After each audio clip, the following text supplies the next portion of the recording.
Don't go anywhere. The St. Lucie County Sheriff's Office is about to go 10-8.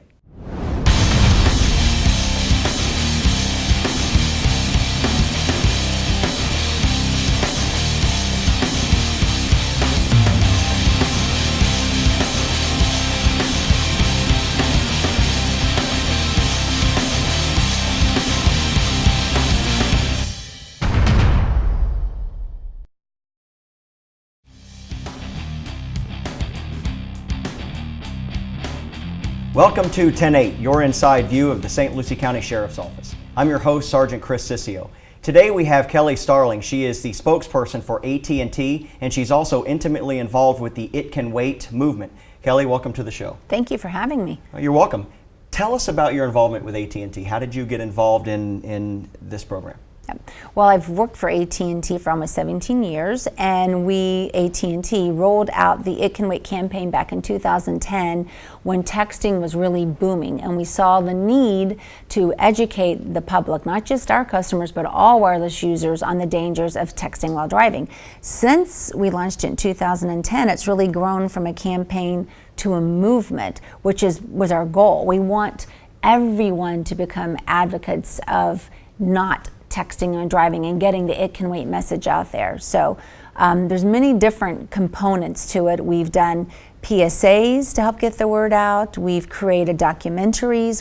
The most recent one is From 1 Second to the Next, which again, it's heart-wrenching. It shows the aftermath of texting while driving. You get to hear from victims that were hurt because of it, and then the people who actually caused the accident. So we just believe that education is key to changing people's behaviors. We want to create a social stigma around texting and driving. We want it to be as unacceptable as drinking and driving. Right.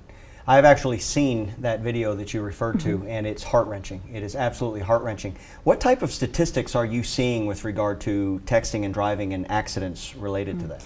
I don't have any specific local ones. I think now that it has become a law, there'll be more of a way to track specifically how it's involved in accidents, but there's been research that shows you're 23 times more likely to be in a crash if you're texting while driving.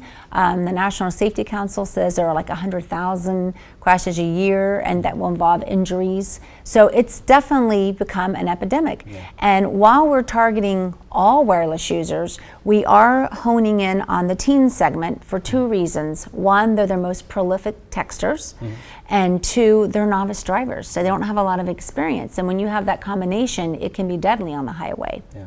I know when I drive, you know, when I'm paying attention and I'm alert to my surroundings, things happen very quickly. Exactly. And that's when I'm paying attention. Right. If I happen to be distracted, I can't imagine, you know, what the reaction time would be, the difference would be. It must be drastic. Things happen where somebody moves over where you don't expect it, and you're watching this happen, and it happens in fractions of a second. And when you're not watching, it takes from the time that you send a text or reply to a text, you've taken your eyes off the road 4.6 seconds. Now, if you're going 55 miles per hour in that 4.6 seconds, you're going to travel about the length of a football field.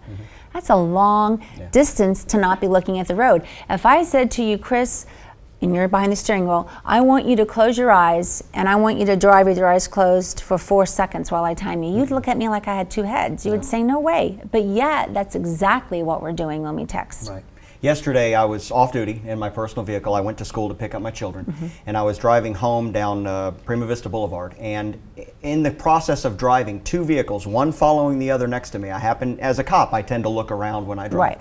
And I noticed that the person in the car in front was texting on the phone while driving. The person behind the person in the front was texting while driving. And kind of in preparation for this show, I was really just paying attention to what was going on around me and actually saw that. And it kind of created a concern with me that here we're in heavy traffic. It's about 5:30 in the afternoon, so it's rush hour. And I kind of slowed down. I don't really want to be around people that are doing that, because if they happen to hit somebody, as evidenced even in that video, you sideswipe somebody and that car comes over and hits me. I don't want to put myself or my children in that kind of danger. Absolutely. And I think one of the problems today in general society is, if you think about it, we've all become multitaskers. It's like if we don't have every second filled with doing something that we think is going to be productive, we can't function. Right. So, but the thing that makes texting and driving so dangerous is that you're taking your eyes off the road. But I've seen people literally have a newspaper stretched across their steering wheels. They drive down 95 because they are determined to read the news and drive at the same time, because that way when they hit the office they can dive into work and not have to worry about sitting still and reading the paper. Or, you know, primping. I've seen women and Makeup, men, you know, shaving. I've seen that. It's like we can't seem to sit still and do one thing. Right. And that's the most important thing we need to focus on, is what's going on, as you said, around us, because something can happen in a split second. Right. And I was taught when my mother and father taught me to drive years ago, you know, always look ahead, always anticipate what that person's going to do. And you can't do that when your face is buried into a cell phone. Absolutely. Watching. And to make matters worse, going back to what I saw yesterday, one of them was driving a stick shift. Oh my You know, gosh. so you're texting, stick And shift, taking your hands and out, take- I mean, right. well, hands, eyes off the wheel. Now let me ask you this: why is AT&T specifically involved with this movement? Well, again, when we saw how much texting was taking off and that it was carrying over to behind the wheel, we wanted to do the responsible thing. We wanted all wireless users to know, look, technology is a good thing and it can help you. Like if you're broken down the side of the road, it can help you call for help, but there's a time and a place to use it. And we wanted them to, still do, want everyone to use it responsibly. Right. We want, the whole bottom line goal of the It Can Wait movement is to save lives. Right. We want to save lives. So it really started, AT&T spearheaded this, but we're targeting all wireless users. And now it's grown into a movement, and we have 200 plus organizations that have joined it. And then in May of this year, the 3 other major wireless carriers joined it, and the 4 of us actually funded the documentary that you watched from one second to the next. We also had a very heavy PSA campaign from Memorial Day to Labor Day, because those are the 100 deadliest days on the road for teen drivers, probably because A, it's summer, they're driving more, there's prom, Memorial Day weekend, a lot of the holidays, 4th of July, Labor Day. So we had a very heavy advertising blitz with those PSAs, just 30 seconds. Basically, they're the same people that are featured in the documentary, but 30-second PSAs. And the good news is the movement is making a difference, because we have more than 3 million pledges that have been made to never text and drive through the itcanwait.com website, through the simulator events that we do all over the country. We go to high schools and other venues, through social sites like Facebook. So it is getting out there. And the good news about having the other carriers join and all these other organizations is we feel the more voices and the more resources, the greater reach we'll have with the movement. Absolutely, and it is making a difference. If I pull my phone out in the car with the kids, one of them's going to say, "Daddy, you're not going to text, are you?" "No, I'm going to set it down on the seat That's and right. leave it alone." And so it is making a difference. Even my children are telling me. Yeah. Now, recently we had a change in Florida law about texting and driving. Can you tell us any of your involvement with that? Well, I don't know the specifics about the law, other than it went into effect October 1st. And the good news is that the legislature recognized that is a very dangerous habit, and they took action. But I didn't see all the details of the law. I do think, hopefully, it will be enforced. But I think it's a great step to show that, look, we recognize that this has become an epidemic, and we are going to do something to try to put an end to it. But I think, again, AT&T sees its role as more of the educator and the advocate, and why we are so aggressively pushing this movement. Absolutely. Well, it saves lives. That's why. Now, we have this set up here. Right. This is an example of one of the simulators. We take simulators to hundreds of high schools around the country, and even other venues. We've had, government agencies ask us, we bring it in, let our employees use it. Because I will tell you this, teens are the heaviest texters, but we did a survey earlier this year of business commuters, and more business commuters, 49% of them, admitted they text and drive than teens admitted, 42%. Wow. And the scary part is those that we polled, those business commuters, said 3 years ago they didn't even text. So a lot of employers are making sure that their employees also get this experience, and they don't want them texting and driving, especially on company business. So, but this is one of the simulators. It's called a wheel and pedal, and you basically connect it to a computer, and you start this. Anyone, by the way, at home can do this.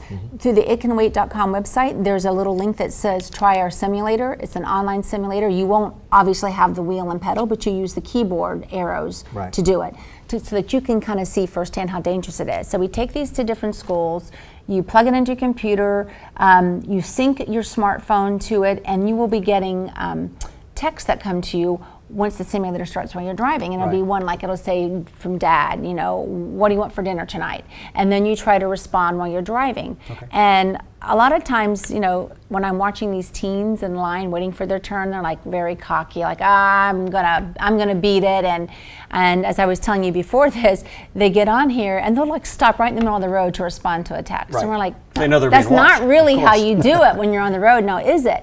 Try to text. And some of them who will successfully send the text, if you look at it, you can't even read what it says. Right. It's garble, Right. They're like, so it really does drive home the point. You think you are doing this so well, look, you really aren't. Let's take a break, and when we return, I'm actually going to give this a shot, trying to text and drive on the driving simulator. Don't go away.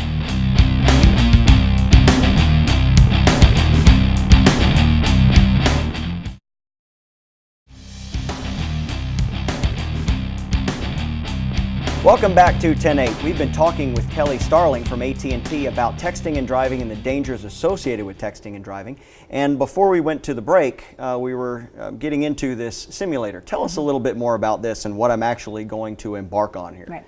Well, this is one of the simulators we take around to many different places, especially high schools, but people can also do it on their computer at home at itcanwait.com. And the point of it is to show people, that texting and driving isn't easy as you think it is. It's to increase the awareness around the dangers of texting and driving. And it's really simple. Again, we have a wheel and pedal kit here.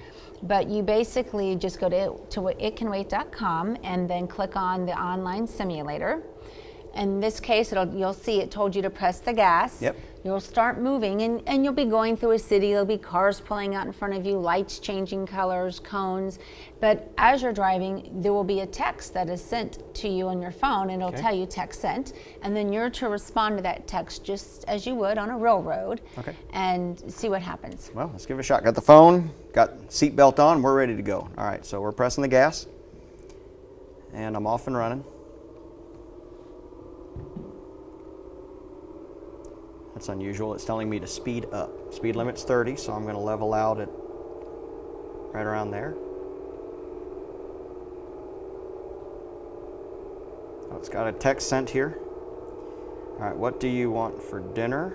I want pizza. A send. Oop, red light. Did you really type I want I pizza? did. That was quick. I actually put, it says P-I-Z-X-A. That's what happens. A lot of the people don't even text correctly. They just, Right. someone is impatient. Somebody's impatient right now. Apparently they're having spaghetti for dinner. All right. All right, so we got, I can see several things that are just kind of nerve-wracking here. I've got a text here. Oh! What'd you do? I just hit a car that was coming out from the right side, and the police have shown up. So obviously, I took my eyes off the road. I saw a car swerve in front of me. Right. I watched to see what they moved over. It looked like a lane change. Did not see the car coming out. Turned to this, and it was like that. Like that. Kind of like we talked about earlier. Right. That when you're paying attention, things happen in a Right. split second. When you're diverted, thinking Right. about dinner, talking about dinner with somebody else, obviously that became problematic. And one of the times that you were sending back the text, I wanted to count because it looked like your eyes were off the road for more than a couple of seconds, and I kept thinking, because I can't see the screen from here. I thought, someone's going to pull out in front of him. But so you can tell by your eyes how long you take your eyes off the road. It's easy to feel in this type of a situation that I've got control. I'm looking well enough ahead. But the problem is that when I look ahead and I see what's several seconds ahead of me, so many things can happen from the time that I see that to the time I take my eyes off the road. That child can run out from the right the side of the road. unexpected. That car can come out from the right side of the road. Right. So things, when I get to that location, things aren't what I saw by the 4 time you get seconds there. ago. Right. Absolutely. Right. It makes it extremely dangerous. Well, Kelly, we thank you so much for being on the show and bringing this message to us and to the community. Hopefully that people who see this will actually be able to learn something from it and avoid texting and driving and avoid dangerous situations in the future. Absolutely. And if they haven't taken the pledge yet to not text and drive, please go online and do that. Absolutely. For more information about this program, you can visit itcanwait.com. We encourage you strongly to do so. Also, the video From 1 Second to the Next, a very powerful video about the dangers, the realistic dangers of texting and driving and the aftermath that leaves. So please take a look at that. When we return, we're going to talk crime prevention with crime prevention specialist Russ Cullum. Do not go away.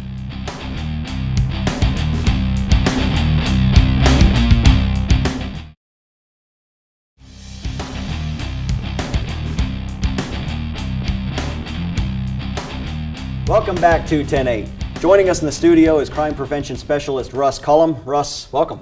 Thank you, Sarge. Appreciate Tell us a little bit about your background in law enforcement. I know you worked with Port St. Lucie for a little while and then came over and joined the sheriff's office about a year ago. Yes, sir. I originally started with the Department of Corrections in North Carolina. Did 1 year there. Went to the Guilford County Sheriff's Office up in Greensboro, North Carolina. Did 2 years there. Then Raleigh, North Carolina, PD picked me up, and I worked 6 years there. And then I came down here to Florida, got picked up by Port St. Lucie, worked 12 years at Port St. Lucie, and retired from there. And then I was at a Boys and Girls Club fundraiser, and the sheriff and Chief Wilson came up to me and asked me if I wanted a job, and my wife said yes. And here you are, Yes, crime I am. prevention Crime specialist prevention. extraordinaire. Well, being that you work in the crime prevention unit, and you've done so a little over a year now, I believe. Yes, sir. You currently deal with the scams that are coming in, you research those, and you bring that information to the public. What current scams are we seeing right now that our public needs to be aware of? The current ones that are the most popular are distraction burglaries, sliders, which I'll get into, and then obviously the phone scams. All right, well, let's Can we start with phone scams? Sure, It's the absolutely. easiest one, because all of us get it. I've been to Canada one time, and that's through a train to go on a cruise boat. I never played the Canadian lottery, but however, every time my phone rings, I've won it 4 times. Wow, very good. Well, that's pretty good luck considering you Yeah, haven't it played is. it. And what the caller's asking for is either to send money to pay for taxes, Right. or to send a green card, which is like a debit card, so to speak, that, Right. A gift card, and they want you to send it to this address in order to receive your money. And unfortunately, a lot of people, and I'm going to go out on a limb, most people that are either in need of something or the elderly hear $3 million and they send $500 Right. to this address, we'll send you a check. The other way they're doing is they'll send a check to your address, you deposit in your bank account and send us this money back to us on a money order, Right. and They drain the account. Yeah. yes, yep, and the check's no good, and then you are liable for the Correct. money. Correct. So the banks don't like that, and unfortunately, as we've always talked about in the sheriff's office, if it's too good to be true, it's usually It is. yes. So what do our viewers need to do? They get a phone scam. Somebody calls them, says, "Hey, listen, you've won $3 million. Send us $1,000. We'll send you your money." What resources are available to them to help protect them? The best thing is to not buy into it. That's number one. The second one, usually the numbers are untraceable or foreign. Right. So we have no bite being St. Lucie County Sheriff's Office. If they are a victim, however, I believe there's just one over on the West Coast just recently, make a report. Go out there and make a report and let law enforcement know about it. As you know, our detectives are busy working, and our job as crime prevention is to educate the public. Right. And that's why we go to all these homeowners and neighborhood watch meetings and tell the public, be aware of this. And that's the biggest goal, is our education. Well, I remember at the time that I worked in the crime prevention unit, I would field calls that would come in with people that just had questions. Hey, I just received this in the mail, or I just received this phone call. Can you validate it for me? And certainly we want our viewers to know that the sheriff's office is there as a resource for education purposes. We may not have a meeting in their immediate area, but they can always call the sheriff's office and ask. Absolutely. 871-5303. Crime prevention person is always there. If we're out in the office doing meetings, usually our great secretary will leave it on one of our desks and we get back to you immediately. And if the viewers think that it's something suspicious, don't bite into it. Don't bite into it. Time is not of the essence right now. Correct. That $3 million, if it's legitimate, can wait just a little Absolutely. bit until you confirm it. Well, that's good. You mentioned distraction burglaries. Yes. What's the deal with that? What it is people are coming up to your resident, your home, knocking on the door saying, we're here to fix your roof. My dad did your roof job 10 years ago, and we're doing our guarantee work. Come on out, let me show you what the problem is. And usually they take you to the back side of the house, and while you're at the back side of the house looking at this legitimate person, or you think who's a legitimate person, because they're usually dressed pretty properly, Right. somebody else goes in your house and usually targets the master bedroom right away. Yep. Grab what they can and get out within about 3 or 4 minutes while this guy's keeping you distracted. Correct. And it's not only the roofing, it's also lawn maintenance. I'm doing work down the street. Here's my business card. Come see the work I'm doing. And a lot of people don't realize that once you're out of the house, you're vulnerable, especially if you leave it unlocked. Yes. Again, the old saying, as you know, being a crime prevention sergeant, lock it or lose it. Right, absolutely. Now, what do our viewers do? Somebody comes to my door, you know, hey, I'm here looking at your roof. Can you come outside and talk to me about it? What tips can we give to our viewers about What that? company are you with? Don't go outside. If they feel it's suspicious, call 911. My biggest thing is you don't even have to answer the door. Correct. If you're not expecting somebody, if you didn't call Sergeant Ciccio's roof cleaning business, and somebody says, hey, I'm in the roof cleaning business and I'm doing work in the yard or in the neighborhood, just leave me a card, I'll call you if I need it. That's good advice. That's good advice. And one of the principles that we go back to is who initiated the contact. Absolutely. I don't have a need to have my roof fixed right now, but you show up telling me that I do. I'm the homeowner. Most homeowners know what they it need. might need to be fixed, but right now my pressing issue is getting the driveway pressure clean, not Correct. not Absolutely. getting my roof fixed. Absolutely. So a good tip for the viewers would be just who initiated the contact, and maybe get a business card, like you said. Call them back later. Yep. Or look them up. Check with the Better Business Bureau. There's other tips out there that people can follow. And even with the business card, they'll call the number and it'll be the same guy that just left you the business card. Yes. It's not a company. Right. It's a single individual or two guys working the neighborhood trying to scam our residents. Yeah. Now, you mentioned sliders. Sliders. It's a new crime trend, and the reason why they call it sliders, and we're not talking about the St. Lucie Mets former mascot. I remember Slider. My kids called him Slippery Dog because they couldn't remember Slider. Okay. What it is, it's targeting females at gas stations. What's been happening is a female will go to the gas pump, take her credit card out, put it in the gas pump, bring it back out, look at the price of gas. Thank God it's coming down a little bit lower right now. Start pumping the gas, looking at the gas pump. They leave their purse in the car and their car unlocked. Yes. At that point in time, there's suspects that are already in the parking lot watching this transaction happen. They pull up, a gentleman gets out, gentleman, I'm using that word Loosely? yes. A person gets out of the car, opens up the passenger door, grabs the purse, closes the door, gets in the car, and they take off. Absolutely. I've viewed 2 videos of this, and one's happened locally, but I've viewed 2 videos of this. The longest time it took was 19 seconds, the shortest time was 6 seconds. And it takes a good minute plus to fuel up Pump your a gas. vehicle. Yeah, And by the absolutely. time you get your receipt and put your gas pump back in, your credit card's gone. Well, being able to and having the viewers have some tips, making sure your stuff is not readily visible. But one of the tips that I've even used as a law enforcement officer is turn my back to the fuel pump and face the car. Absolutely. And gas, this way, or so I can look at the car. The biggest thing I have for our viewers, especially females, is hold the purse. Just like when you're at the shopping mall, put your purse with you, lock your door. Make sure you have your keys. Yes. Lock your door, and that way you're not vulnerable. Absolutely. And these guys sit at gas stations and watch, looking for vulnerable people. And as many people that frequent gas stations, you talk about maybe a gas station next to I-95 in the Turnpike area where there's just a heavy volume of traffic in there. It's almost like fishing in a barrel when people come in. Absolutely. People are busy, they're rushing, they don't have time to lock the car, or the attitude that this isn't going to happen to me. Right, and you can't be like that. Right. You always have to be aware of your surroundings. Well, Russ, we thank you for coming on the show. We're going to continue this process of getting information out to the public on the different scams, the different things that they face. So we thank you for coming today, and we look forward to seeing you on the next episode. I appreciate it, Sarge. When we return, Sheriff Ken Mascara is going to join us in the studio. Don't go away. We'll be right back.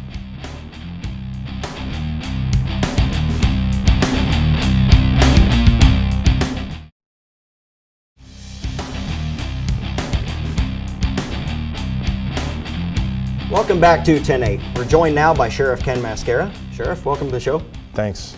And we got some new things going on at the Sheriff's Office. Yes, just recently we had our award ceremony for the squad that was involved in the tragic homicide of Sergeant Gary Morales. We also gave the Medal of Honor to Clarence Bennett, which was the first deputy to arrive on the scene of that tragedy.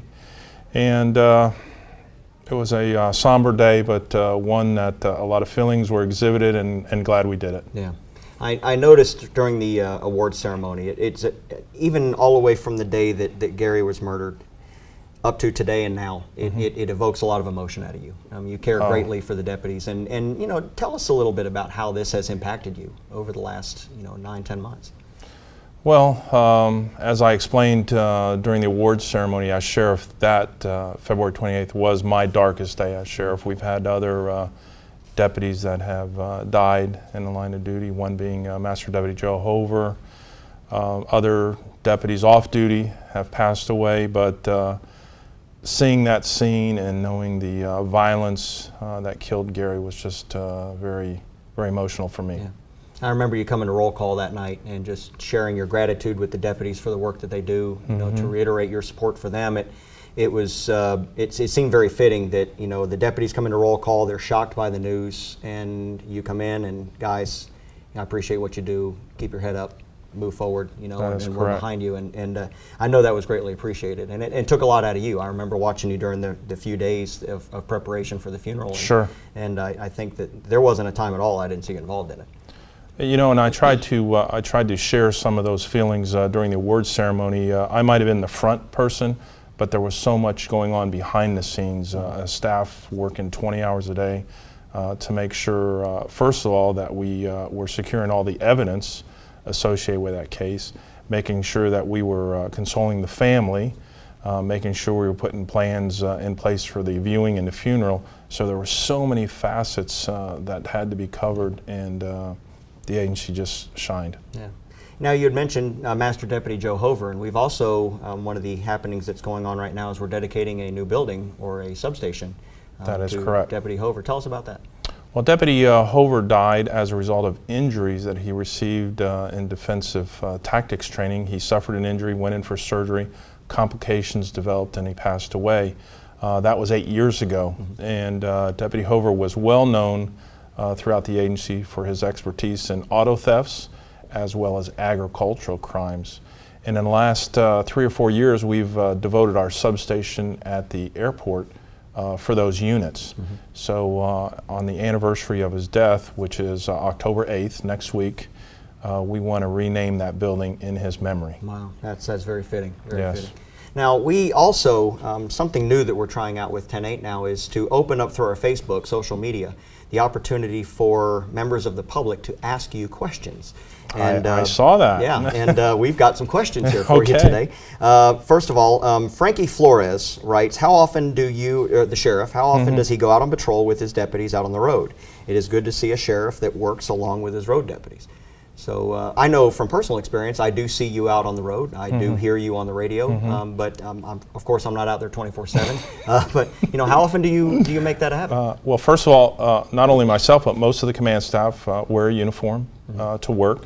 So when we're at work, we're able to be very noticeable in our uniform, and very often we get involved with calls at work. But I try to make a point to go out on patrol about once per week. And that might not only be with uniform patrol, that might be with maybe the Special Investigation Unit or CID at a crime scene, or even our traffic unit. Those are things that I enjoy. I enjoy interacting with the deputies as well as the public that we interact with. So I try to make it a habit about once a week. Well, good. Joshua Paul writes, I would like to know if the tragic death of Sergeant Morales has caused the St. Lucie County Sheriff's Office to look at and or change any of their policy and procedures. And if so, would you be willing to go into detail of some of those changes at this time? Well, that's a fantastic question. We have dissected that entire event with Sergeant Gary Morales, and as tragic as it was, we do not foresee anything that we could have changed in our training that would have prevented it. We know that suspect was just committed to getting out of that car and shooting not only Sergeant Gary Morales, but any deputy that he would have encountered. And we have not really felt the need to change any policy or procedures as a result of that tragedy. Right, just highlight the awareness and the safety That's for the it. deputies. And that's pretty much what we've received. I know that there's been a lot of questions on the part of patrol deputies, Sure. supervisors, and pretty much what's come down from the training unit and the administration is, stay safe, be mindful of your surroundings, and that's about the best we can do at this point. Right. You can't predict or train for an ambush, and this was just short of an ambush. He just got out of the car and started shooting. Right. Well, the training kicked in once that took place, where everybody was able to do their job like you indicated before. Correct. And did so with great professionalism. That is correct. Well, Sheriff, as always, we thank you for being on the show. Glad to be here. For more information, please follow us at stluciesheriff.com or on any of our social media sites. Until next time, stay safe.